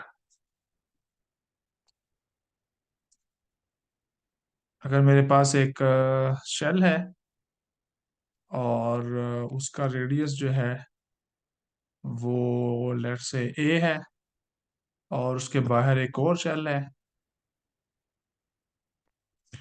और उसका रेडियस फर्ज करें बी है, तो इन दोनों के दरमियान में मैं और ये हॉलो शेल है, तो इनके दरमियान में एक सरफेस भी बनाई जा सकती है. बहरहाल let's go to the formula. तो इक्वेशन 2.45 के जरिए कहता है वर्क निकालें या एनर्जी निकालें. So W will be equal to 1/2 epsilon naught E square D tau. ये फार्मूला जिसको आपने इस्तेमाल करना है, राइट। सो इसके लिए एक तो आप वॉल्यूम एलिमेंट, फिर आपके पास वही आएगा, D tau will be equal to 4 pi are square D R. Electric electric field क्या होगा? तो चूंकि इलेक्ट्रिक फील्ड इस केस में होगा 1/4 pi, just like a point charge, Q over R square, where your R is between A and B। ठीक है,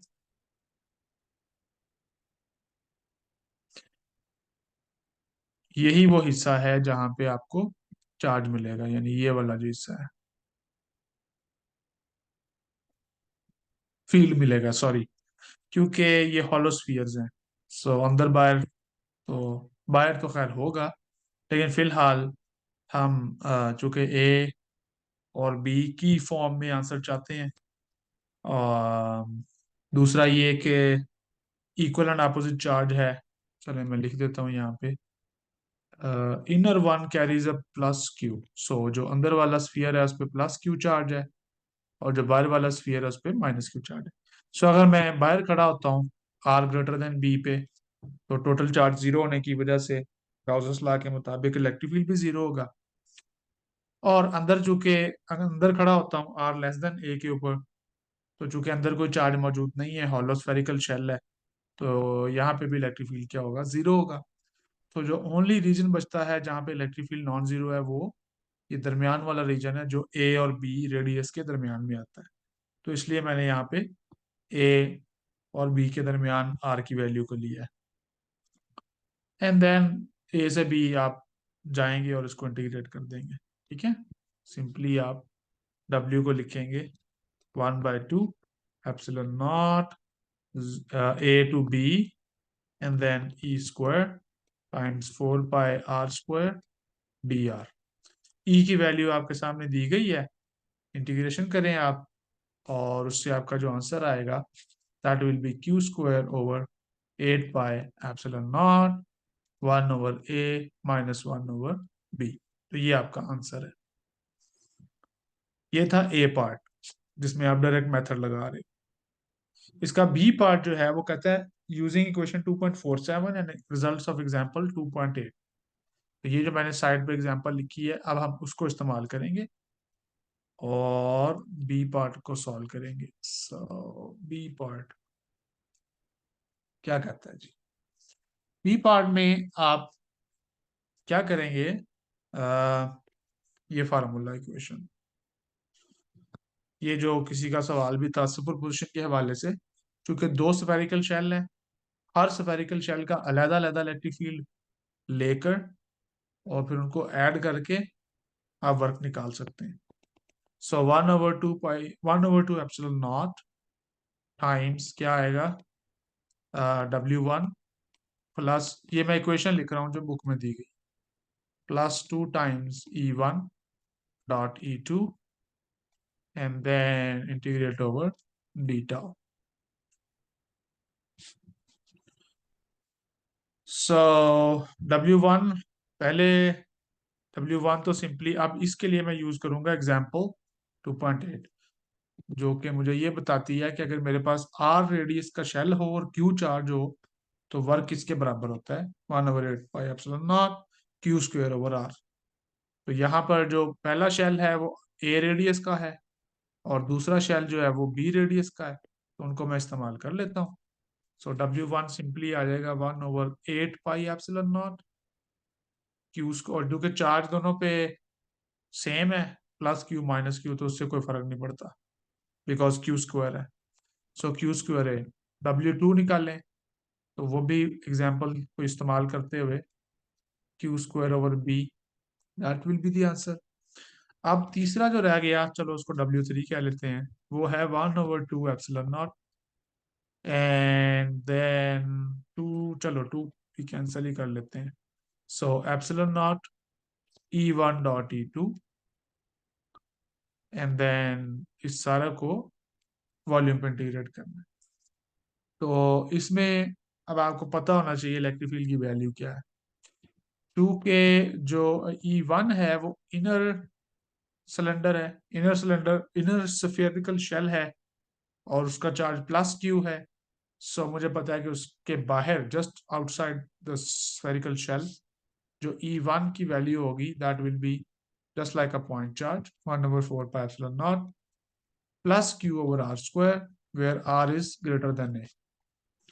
similarly E2 अगर आप लिखना चाहें जो कि बाहर वाले दूसरे शेल का है, उसका चार्ज माइनस है और रेडियस बी है।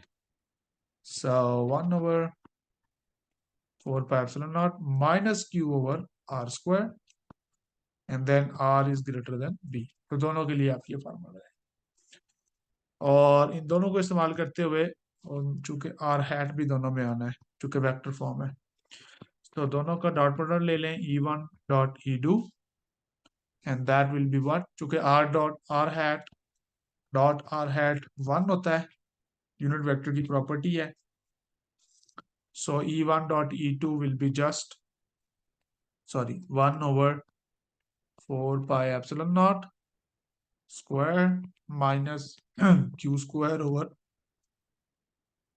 R⁴ excuse me. सो चीजें आपके पास आ गई, डी टाओ फिर वही है पहले वाला ही, 4 पाई R² dr, वैल्यूज पुट करें और इंटीग्रेशन की लिमिट होगी, सॉरी, बी टू इन्फिनिटी इसलिए कि आपने बी तक तो पहले मालूम कर लिए हुए हैं ना वर्क, ये दोनों, ये बी तक हैं, यानी 0 से A और फिर 0 से B, तो बी तक आप मालूम कर चुके हो, तो बी से आगे अब जाना है, तो तीसरा हिस्सा जो है वो बी से आगे जाने का है।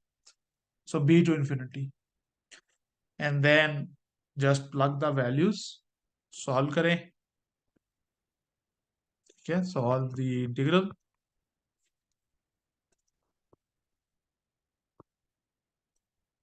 तो आपका जो W आएगा that will be again Q square over 8 pi epsilon naught 1/A minus 1/B which is same as part ए।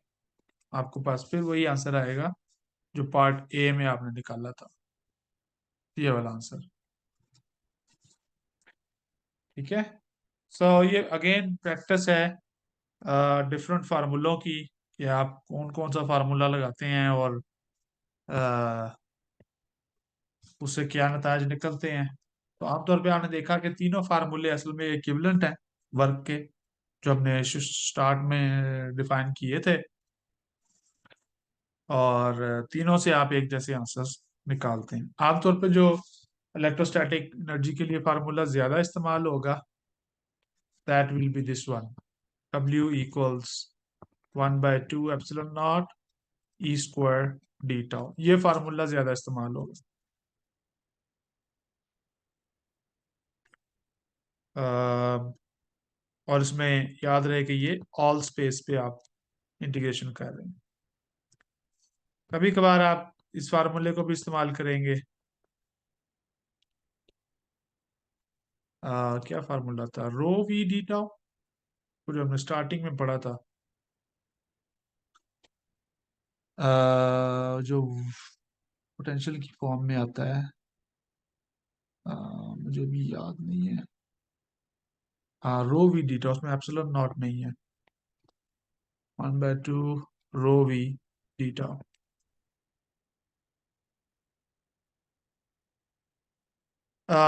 जी बिल्कुल आयशा, ये जो फार्मूला है, चलो मैं लिख ही देता हूँ। ये फार्मूला रिड्यूस फॉर्म भी है, क्योंकि सरफेस सरफेस इंटीग्रल वैनिश करता है जब आप वेरी लार्ज वॉल्यूम लेते हैं या ऑल स्पेस पे इंटीग्रेट करते हैं। बट या यू आर करेक्ट, अगर मैं एक फाइनाइट वॉल्यूम लूं तो इसको यूं लिखा जा सकता है, देन सरफेस इंटीग्रल VE.dA। तो हाँ बिल्कुल, ये वाला फार्मूला जो है ऑल स्पेस पे इंटीग्रल, वो इसी की रिड्यूस फॉर्म है, क्योंकि जब वॉल्यूम को इंक्रीज करते हैं तो सरफेस इंटीग्रल जो है वो वैनिश कर जाता है। असरा का सवाल है, we can use any of these formulas to calculate work. Electrostatic में तो कोई मसला नहीं है, आप कर सकते हैं, कोई भी फार्मूला इस्तेमाल कर सकते हैं, लेकिन उसकी इंटरप्रिटेशन जहन में रखना जरूरी है कि जो फार्मूला आप इस्तेमाल कर रहे हो वो आपको किस तरह की एनर्जी दे रहा है। अगर आप ये सवाल ना पूछें कि ये जो इलेक्ट्रोस्टैटिक आपने एनर्जी आपने निकाली है, ये इसकी फिजिकल इंटरप्रिटेशन क्या है, तो फिर आप कोई भी फार्मूला इस्तेमाल कर लें, जैसा कि हमने इन तमाम प्रॉब्लम्स में देखा, कोई फर्क नहीं पड़ता, आप कोई भी फार्मूला इस्तेमाल कर लें आपका आंसर सेम आता है। In the limit when you integrate over all space, जब आपका वॉल्यूम जो है वो बहुत बड़ा होता है, उस लिमिट में आपके सारे आंसर सेम आते हैं, लेकिन इनकी फिजिकल इंटरप्रिटेशन सेम नहीं है। ठीक है ना, याद रहे कि ये जो फार्मूला था रो वी डी टाउ वाला, ये फार्मूला आपको बताता है कि, बल्कि ये एक बड़ा एक अहम नुक्ता भी है जिसको शायद ग्रिफिथ ने डिस्कस किया है, वो ये है कि ये जो फार्मूला है ये आपको बताता है कि energy stored in charge distribution. याद है आपको ये फार्मूला जब स्टार्ट हमने किया था आज का सेशन, तो यहीं से किया था कि अगर आपके पास एक चार्ज डिस्ट्रीब्यूशन आप बनाना चाहते हैं तो उस चार्ज डिस्ट्रीब्यूशन को बनाने में जो एनर्जी लगेगी ये वो एनर्जी है। लेकिन ये जो फार्मूला लिखा हुआ है, let me go back to a different colour, ये जो फार्मूला ऊपर लिखा हुआ है ना ये वाला, ये आपको बता रहा है energy stored in electric field. अब जो मेरे पास अगर कोई चार्ज पड़ा हुआ है, फर्ज करें कि कोई चार्ज पड़ा हुआ है लेट्स से, ठीक है, प्लस, तो ये स्फीयर की शक्ल में पड़ा हुआ है। अब आपको पता है कि इसका जो फील्ड है वो तो बाहर है, जैसे कि अभी हमने किया भी था, तो इसका फील्ड सारे का सारा तो बाहर की तरफ फैला होता है ना। This is the electric field, जिसको आप लाइंस ऑफ फोर्स से भी वाजे करते हैं, राइट। तो फील्ड तो बाहर है, जबकि रो जो है, चलें इसको रो ही लिख लेते हैं, रो उस डिस्ट्रीब्यूशन के अंदर है। तो जो एनर्जी आपने निकाली है ये वाली, ये वर्क निकाला है या इलेक्ट्रोस्टैटिक एनर्जी निकाली है, ये एनर्जी जो है ये इस चार्ज डिस्ट्रीब्यूशन के अंदर स्टोर है या उसके बाहर स्टोर है। दोनों फार्मूलों में मुख्तलिफ आंसर मिल रहा है आपको। एक फार्मूला बता रहा है कि एनर्जी चार्ज डिस्ट्रीब्यूशन के अंदर स्टोर है, और दूसरा फार्मूला ये बता रहा है कि उसके बाहर स्टोर है, इलेक्ट्रिक फील्ड में एनर्जी स्टोर है। और तीसरा फार्मूला कुछ और ही बता रहा है, अगर मैं इसको भी ले लूं, लेकिन इसको हम आमतौर पर नहीं लेते क्योंकि हम आर्बिट्ररी वॉल्यूम में ऑल स्पेस लिमिट लेते हैं। तो ये दो फार्मूले जो मैंने हाईलाइट किए ना ये ज्यादा इंपॉर्टेंट है। तो दोनों से आंसर तो आपका ठीक निकल रहा है, सेम निकल रहा है, यानी उसकी जो मैथमेटिकल फॉर्म है वो तो सेम है, लेकिन उनकी जो फिजिकल इंटरप्रिटेशन है वो डिफरेंट है। सो बस ये चीज अगर आप जेहन में रखें तो आप दोनों फार्मूले इस्तेमाल कर सकते हैं। आई थिंक कि आगे चलकर किसी मुकाम पर शायद हम इसके ऊपर मजीद बहस करें, आ, क्योंकि जब आप रेडिएशन को स्टडी करते हैं, आई थिंक चैप्टर 10 या चैप्टर 11 है ग्रिफिथ्स का, तो वहां पे जाके चूंकि आप मैग्नेटिक एनर्जी पे भी बात चली जाएगी, और फिर इलेक्ट्रोमैग्नेटिक फील्ड की एनर्जी भी बात चली जाएगी, तो वहां जाके ये बात ज्यादा वाजे हो जाएगी कि ये एनर्जी बेसिकली फील्ड के अंदर स्टोर होती है। लेकिन इन दो फार्मूलों से जिनसे आपका मैथमेटिकल आंसर सेम निकल रहा है, आप ये फैसला नहीं कर सकते कि एनर्जी फील्ड में स्टोर हुई है या चार्ज डिस्ट्रीब्यूशन में स्टोर हुई है। आमतौर पे हुआ ये करेगा कि आपको चार्ज डिस्ट्रीब्यूशन हमेशा गिवन होगी, और आपसे कहा जाएगा कि इस चार्ज डिस्ट्रीब्यूशन की वजह से किसी और जगह पर वर्क निकालें, तो उसका मतलब यही होगा कि वो एनर्जी इलेक्ट्रिक फील्ड में स्टोर की बात करते हैं। यानी इलेक्ट्रोडायनामिक्स का असल प्रॉब्लम क्या है, प्रॉब्लम यही हुआ करेगा कि आपको एक चार्ज डिस्ट्रीब्यूशन दे दी जाएगी और आपसे कहा जाएगा कि आप इसका पोटेंशियल निकाल लें या आप इसका फील्ड निकाल लें या आप इसकी एनर्जी निकाल लें। तो उस लिमिट में तो ये फार्मूले आपको अ, दोनों में से आप जिसको भी इस्तेमाल कर लें ठीक आंसर देंगे। लेकिन अगेन इनकी फिजिकल डिस्ट्रीब्यूशन, इनकी फिजिकल इंटरप्रिटेशन डिफरेंट है। आई होप कि मैंने कंफ्यूज नहीं किया सवाल का जवाब।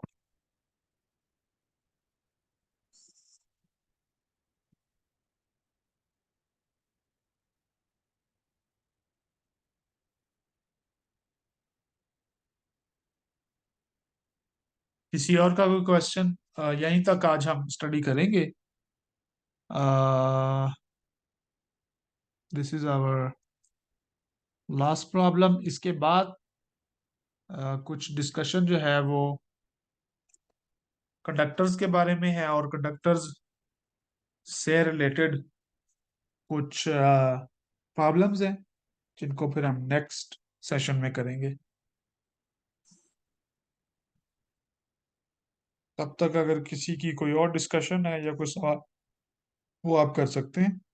अगर कोई डिस्कशन नहीं है तो फिर हम लेक्चर को यहाँ पे स्टॉप करेंगे।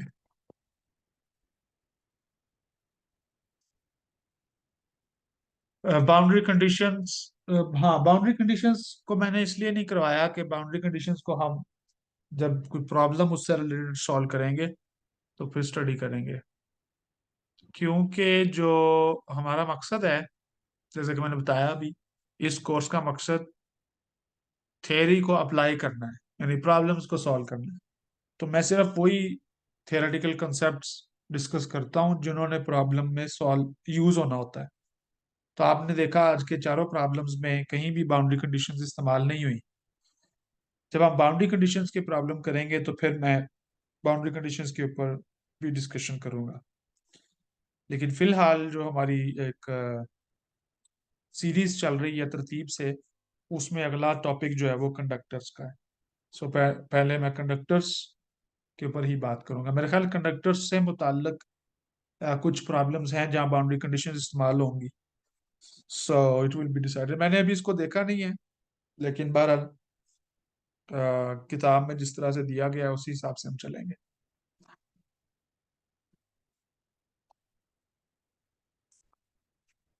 एनी अदर क्वेश्चन और कमेंट्स?